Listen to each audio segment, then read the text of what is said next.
Hello students, welcome to my channel Gautam की class. तो यहाँ पर आपके सामने बीए सेकेंड ईयर का इंग्लिश का क्वेश्चन पेपर है जो कि 2022 का क्वेश्चन पेपर है। Indian writing in English prose and poetry. यहाँ पर आपका पेपर कोड है 210। तो आज हम इस क्वेश्चन पेपर के बारे में डिस्कस करेंगे, तो बने हुए वीडियो के अंत तक। वीडियो में आगे बढ़ने से पहले यदि आप हमारे चैनल पर नहीं तो सब्सक्राइब जरूर करें ताकि आपको हमारे आने वाली न्यू वीडियो नोटिफिकेशन समय पर मिल सके। तो आइए वीडियो को स्टार्ट करते हैं। यहाँ पर सेक्शन ए में आपके शॉर्ट आंसर टाइप क्वेश्चन पूछे जाते हैं जो कि आपके 10 क्वेश्चन होते हैं। प्रत्येक प्रश्न के लिए आपको 1 अंक मिलता है। आपको इनका उत्तर वेरी शॉर्ट आंसर टाइप में देना होता है। यहाँ पर ए दिया गया है, what is heroic couplet. Heroic couplet क्या है?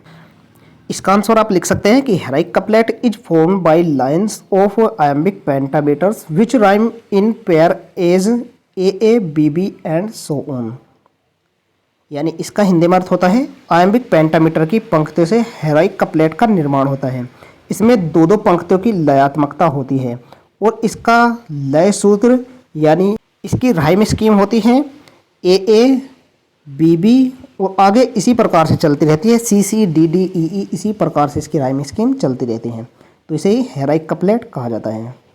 नेक्स्ट क्वेश्चन है यहाँ पर, अकॉर्डिंग टू गांधी वो एस्लेव्ड इंडिया। यहाँ पर एस्लेव्ड का अर्थ होता है गुलाम बनाना। तो गांधी जी के अनुसार भारत को किसने गुलाम बनाया था? तो इसका आंसर हो जाएगा according to Gandhi English knowing Indian enslaved India. इस प्रकार से आप इसका आंसर लिख सकते हैं। नेक्स्ट यहाँ पर, वो introduced compulsory education in his territories in India. इसका आंसर हो जाएगा Sayajirao Gaekwad introduced compulsory education in his territories in India. Next है, which 3 stages of life have been described in the poem Indian Weavers। Indian weavers poem में life की 3 अवस्थाओं का वर्णन किया गया है। वह अवस्था यानी स्टेजेस कौन सी है? तो इसका उत्तर हो जाएगा, पहली स्टेज है बर्थ, दूसरी स्टेज है मैरिज और तीसरी स्टेज है डेथ। तो इसका आंसर आप लिख सकते हैं birth, marriage and death 3 stages of life have been described in the poem Indian Weavers। Next यहाँ पर डिफाइन ब्लैंक वर्स यानी ब्लैंक वर्स को परिभाषित कीजिए। तो इसका आंसर आप लिख सकते हैं कि blank verse consist of lines of iambic pentameter which are unrhymed has the term blank. इसका अर्थ हो जाएगा ब्लैंक वर्स के अंतर्गत आयम्बिक पेंटामीटर द्वारा निर्मित पंक्तियां होती हैं जिनमें लयात्मकता का अभाव होता है, यानी वे लयात्मक नहीं होती है। तो इस प्रकार से आप इसका आंसर लिख सकते हैं। इसके बाद नेक्स्ट यहाँ पर गिव 2 कैरेक्टरिस्टिक्स ऑफ ट्रेवलॉग यानी ट्रेवलॉग यानी यात्रा वृत्तांत के 2 कैरेक्टरिस्टिक्स लिखिए।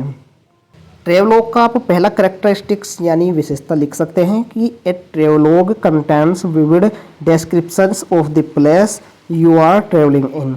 दूसरा आप लिख सकते हैं कि descriptions of subjective experience of visiting a place.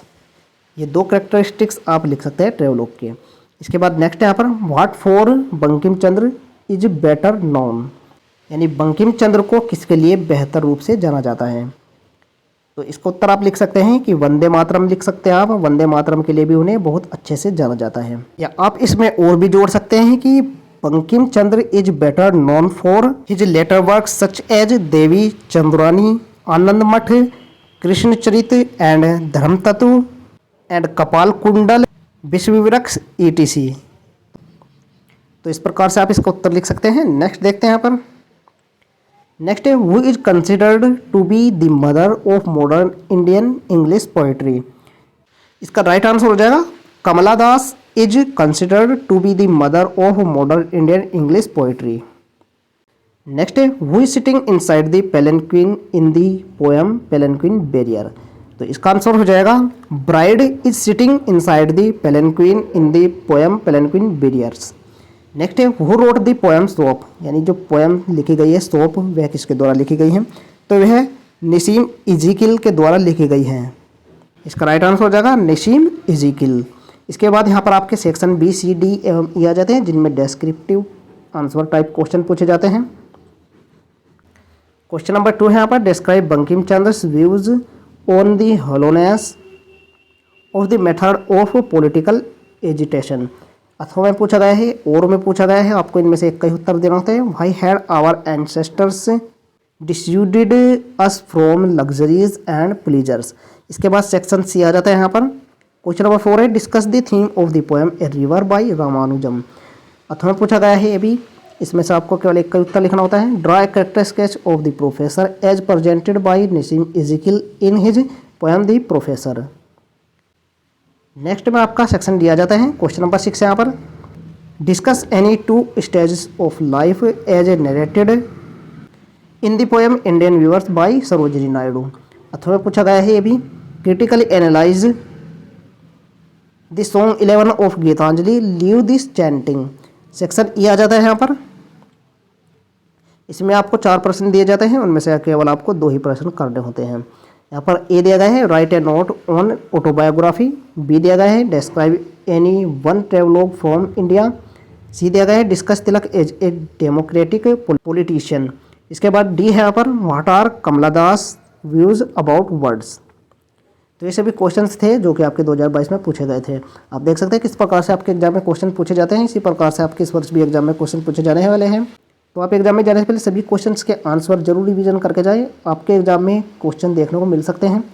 आशा करता हूँ आपको वीडियो हेल्पफुल लगी होगी। वीडियो पसंद आए हो तो लाइक जरूर करें, चैनल पर नए हो तो सब्सक्राइब जरूर करें, जिससे आपको हमारी आने वाली न्यू नोटिफिकेशन समय पर मिल सके। मिलते हैं ऐसी न्यू वीडियो के साथ, तब तक के लिए बाय बाय, टेक केयर।